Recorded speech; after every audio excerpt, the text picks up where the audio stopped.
Well, she's been a chief defender of her father and his criticism of President Barack Obama. So joining me now, first time since this morning's dueling speeches, although that's not much of a promotion there, I guess. You wouldn't have much of a choice. There's not many other places you could have gone. Liz Cheney, that's right. former state. How you doing? She served in the State Department, obviously. Okay. Because of the timing of the speech, I assume you actually did watch President Obama's speech. So let me ask you, what did you like that you heard in President Obama's speech? Well, that's a tough one, Chuck. I like that he said he was committed, you know, and that one of the first things he thinks about when he wakes up in the morning is the national security of the nation. I suppose that's very important. We want that in a president.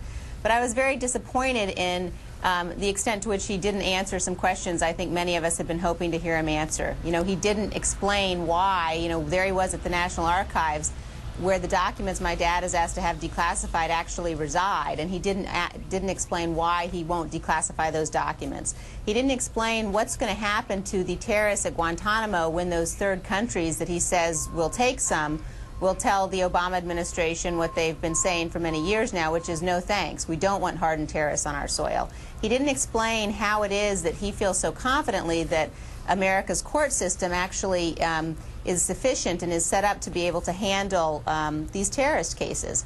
And I think that, you know, there are a lot of people, including, you know, Andy McCarthy, who prosecuted the blind sheikh, who's written at length in a terrific book I would actually commend to the Obama administration called Willful Blindness, about the very real problems with trying to deal with terrorism as a law enforcement matter. So I think, you know, the president's speech was unsatisfying, to say the least.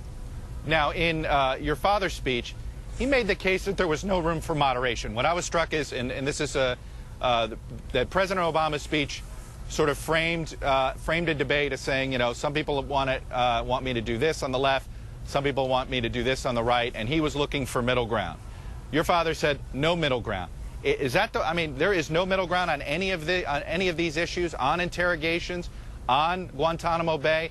There's just no middle ground at all to be found? The way to understand that is when you're fighting terror, when you're keeping the country safe, your objective is to keep the country safe. Your objective can't be, let's try to find middle ground, you know, on a political spectrum. You can't look at this as a political issue, and you can't look at it as a test about, well, some decisions make conservatives angry and some decisions make liberals angry. You've got to ignore that, because at the end of the day, saying you made a decision because it was a compromise between liberals and conservatives is not the same as saying you made the best decision to keep this nation safe, regardless of what the political polls say or regardless of what your political opponents say. That's a fundamental difference in approach to this issue.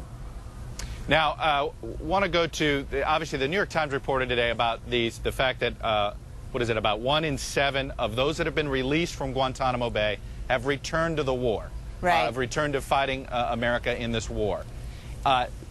Where is, not to point fingers, but where is the fault line here?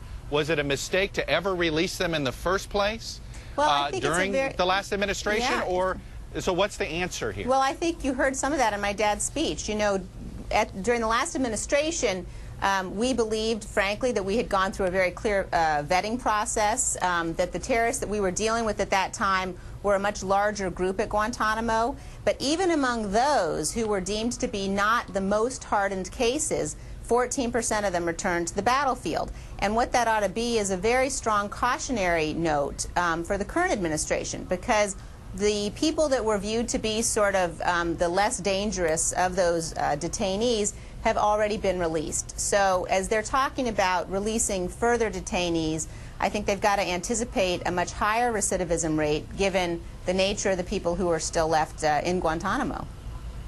So, I mean, what was done wrong? What procedures were incorrect in the last administration on this that should have been different? And that in hindsight, you know, your father would say, you know what, this is what we would have done. Wouldn't have released them, treated them all as prisoners of war? I think you've probably got to look at each individual case. I think that, you know, some of them, I suspect we believed that once they had been through a rehabilitation program, for example, that program, you know, would have been more effective in some cases. It clearly wasn't.